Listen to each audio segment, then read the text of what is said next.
Magandang araw mga ka-aerial defense, may ibabahagi na naman ako sa inyo.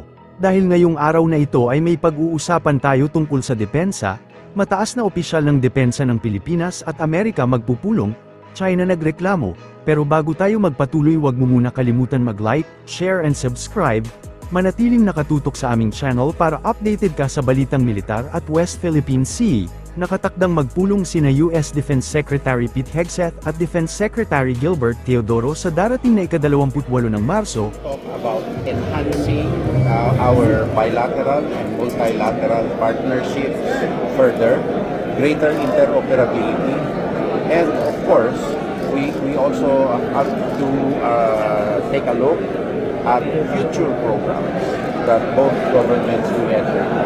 Sir, does it have something to do with the number of EDCA sites in the Philippines, at least for the positioning of the Typhoon missile? The content, let's wait for the meeting. All I can say is that we will talk about our existing partnerships bilaterally and multilaterally and how to move it further. Yes or no?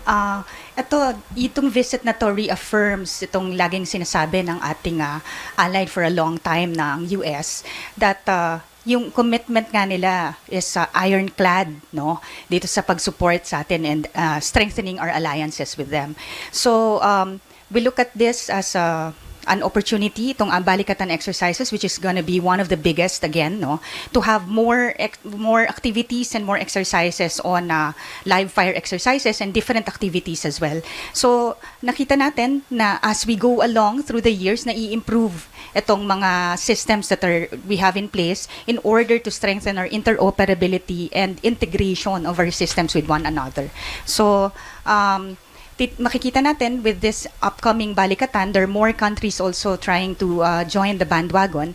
This is actually a step in the right direction. Ayon sa Department of National Defense na isasagawa ang pulong ng 2 opisyal sa Camp Aguinaldo sa lungsod ng Quezon City, sinabi ng US Department of Defense na ang pagbisita ni Hegseth ay para mapalakas ang relasyon ng Pilipinas at US. Bago magtungo sa Pilipinas, si Hegseth ay babiyahe muna ito sa Hawaii para makipagpulong sa mga civilian at military leaders mula sa US Indo-Pacific Command. Nagbigay ng babala ang China sa Pilipinas bago ang nakatakdang pagbisita ni United States Defense Secretary Pete Hegseth sa Maynila ngayong linggo, na hinihimok ang gobyerno ng Pilipinas na itigil na ang pagsisilbing mouthpiece ng ibang bansa at iwasang gamitin bilang chess pieces sa mga regional power play.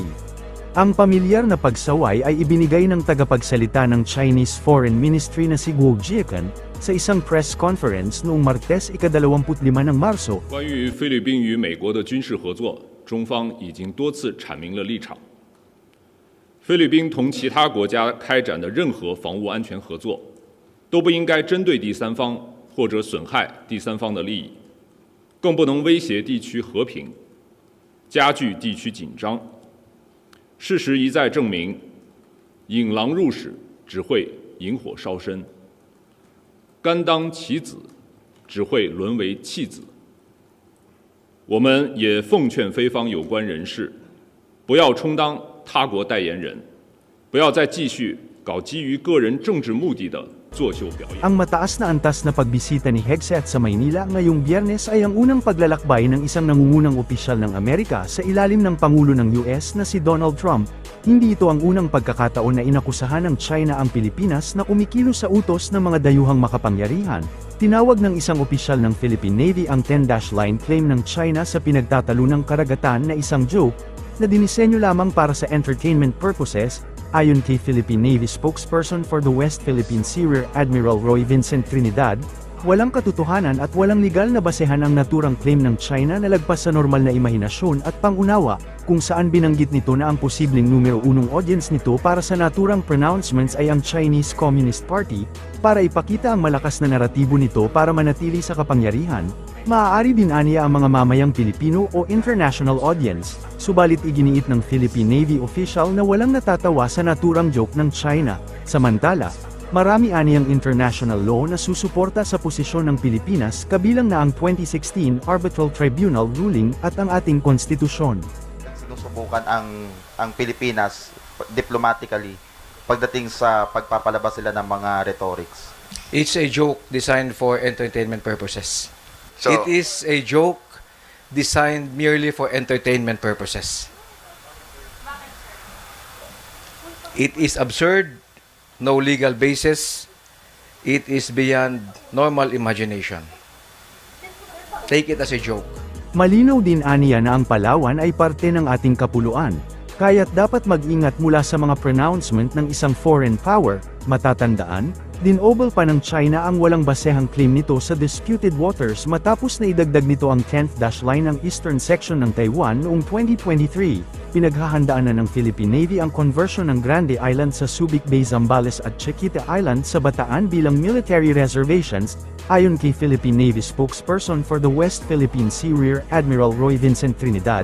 Itinutulak ngayon ng hukbong dagat ng Pilipinas ang paghahanda para sa ganap na pag-okupa o paghahanda ng lupain na igagawad, sa pamamagitan ng isang presidential proclamation na nagdedeklara sa dalawang isla bilang military reservations. Ipinaliwanag ng opisyal na kailangang madeklara bilang military reservations ang dalawang isla dahil malapit ito sa Subic Bay, kung saan ang natural layout nito ay nagbibigay ng ligtas na puerto para sa mga barko ng Philippine Navy na dumadaan sa naturang katubigan.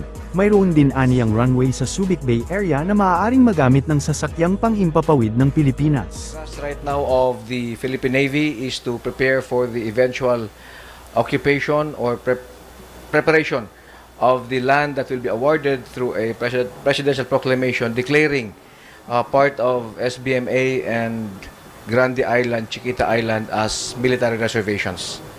Gaano ba, sir, kabigat? Bakit kailangang isa ilalim sa military reservation yung area?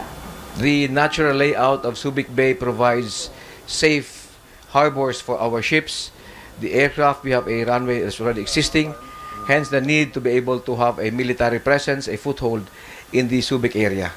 Pinamumugaran daw yun, sir, nung mga nahuling foreign nationals, just may ilang Pinoy din nakasama. Sir, may namomonitor pa ba tayo na iba pang individuals na may possibility din na gumagawa ng kaparehong illegal activities po doon sa lugar? The foreign nationals that were arrested on Grande Island were there before, even before the talks of having that as a naval reservation. Nauna sila doon. Bago lumabas yung news na gagawing naval reservation ang part of Subic Bay. So wala nang natira, sir? Wala nang tinutugis pa na kaparehong... I could not go into specifics of the operations that might jeopardize any succeeding action. Para sa mas madaming update tungkol sa ating depensa, paki-follow at like muna ng aming page na nasa description na ang link. Huwag mo na rin kalimutan mag-like, share and subscribe. Pindutin mo na rin ang bell para updated kayo sa aking mga bagong video. Maraming salamat po.